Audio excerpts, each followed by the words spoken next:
This video is sponsored by ChemPower. Late last year, the Skoda Enyaq got new electric motors for improved efficiency.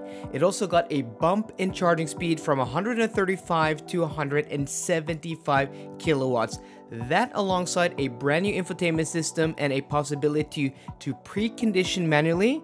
This new Enyaq is improved in a lot of ways that really matter, and in this video we're gonna find out how far the Skoda Enyaq vRS can go on a full charge of battery at a constant 120 kph or 75 miles an hour. Welcome to the updated Skoda Enyaq vRS. So the Skoda Enyaq is a car I've tested a whole bunch here on the channel, and I actually got to drive this updated version back in December last year in Germany and in Austria.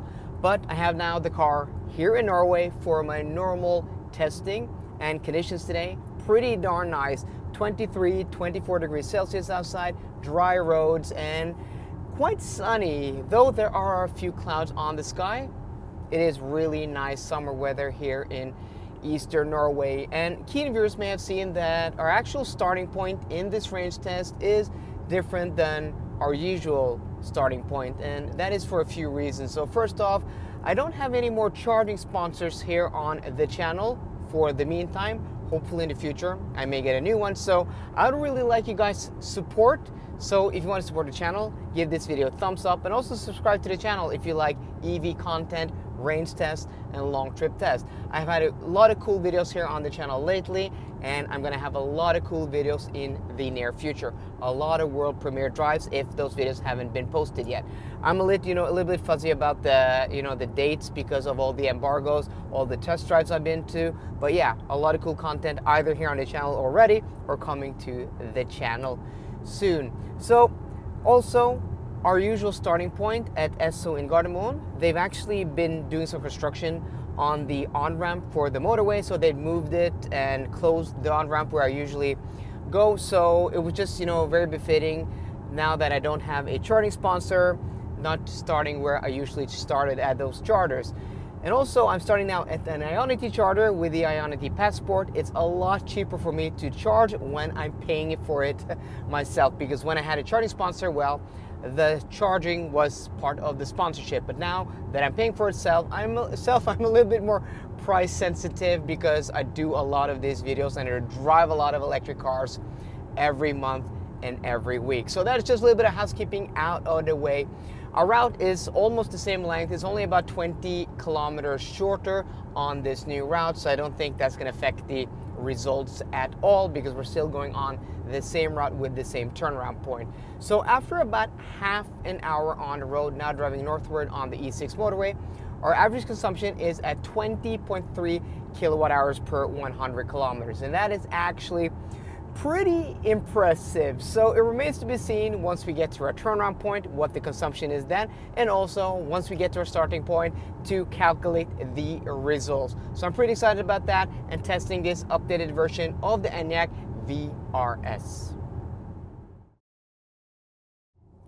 Okay, we are now approaching our turnaround point here in Moelv, and I know I said this route was only about 20 kilometers shorter, but because of some construction, I actually started the timer and the counter even further down the road, because it was a 60 kilometer an hour zone. So today's route is going to be about 180 kilometers, not 196. So you see we've covered now 90 kilometers after about 47 minutes on the road, and our average consumption is down to 19.2 kilowatt hours per 100 kilometers. So this means the updated Enyaq, it has new electric motors front and rear for improved efficiency. That is the update with this model year 24 that came out late last year, or actually came to market this year, was launched late last year. But it remains to be seen, because we're now going to go back south on the E6 motorway, and according to the wind map, we actually do have a slight push in the northwest direction of 3 meters per second. Though when I'm looking out the window, it seems pretty calm, or is there a little bit of wind? So maybe we had a little bit of help now northward on the E6 motorway, which should be a slight headwind on our way down south, but let's see. So I'll see you guys in about 45 minutes for me when I'm back at my starting point, or back at the starting point.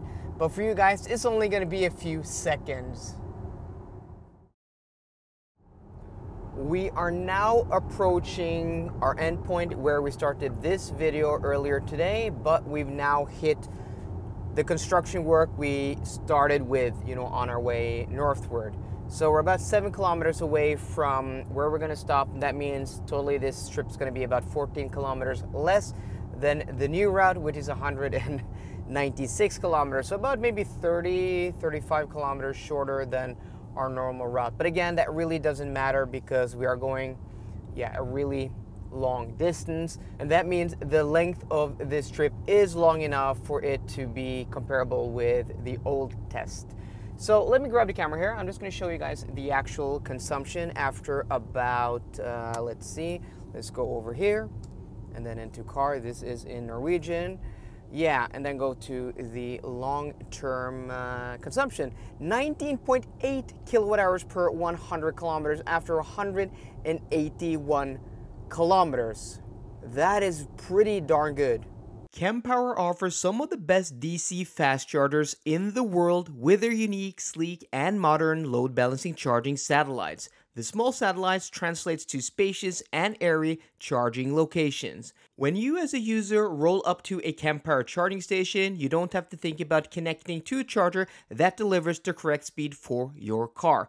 The Kempower load balancing chargers automatically will allocate the correct power to your car, maximizing the charging speed for the whole site. When connected, Kempower chargers have a QR code you can scan, and this way you can easily monitor your charging session remotely regardless of payment method.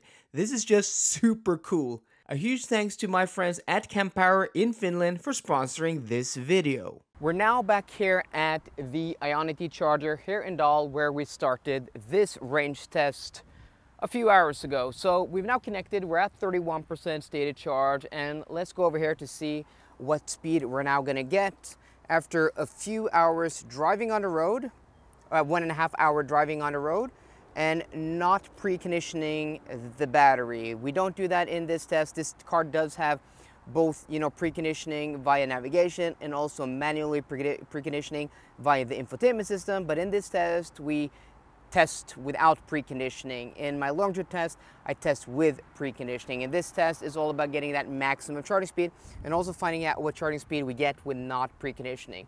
So we're getting 166 kilowatts. This car should peak at 175 according to Skoda, but I've seen as much as 191 out of these, MEB platform cars with this new updated 77 kilowatt hour battery pack. That's the usable capacity. So this is to be expected, and also the ambient temperature today between 21 and 24 degrees Celsius. There's no need for preconditioning at all to get that peak charging speed. Now let's take a look at the results. So if we take the usable battery capacity of this Skoda Enyaq vRS, which is 77.0 kilowatt hours, we divide it by the consumption 19.8 kilowatt hours per 100 kilometers, and then subtract 3% in heat loss, that gives us a theoretical range under today's conditions of 372 kilometers, which is better than I've been able to get out of this non-coupe version of the Skoda Enyaq in any previous test. So that means the improvements which this car got for the model year 24 with the launch late last year has actually improved the efficiency somewhat. Is it improved by a whole bunch? No, it is improved somewhat. But what is interesting, I was just down to Barcelona driving the Cupra Born VZ, which has built on the same platform as this, but has a bigger battery. 79 kilowatt hours versus 77 kilowatt hours. And if this car in the future, maybe for the next model year, gets that bigger battery pack, maybe a little bit more power and this improved efficiency, this car may actually be able to crack that 400 kilometer range. But I still think getting 372 kilometers of real world range at a constant 120 kilometers an hour is actually pretty good for this type of vehicle. I'm not complaining about that. That is actually very, very impressive. So guys, let me know what you think about the results of the Skoda Enyaq vRS. Are you happy? Do you think the results are as good as you were hoping, or are they worse? So let me know in the comment section down below. So I hope you enjoyed today's video. If you did, please drop me a thumbs up down below. And for more car content, as always, please subscribe. See you guys today and goodbye.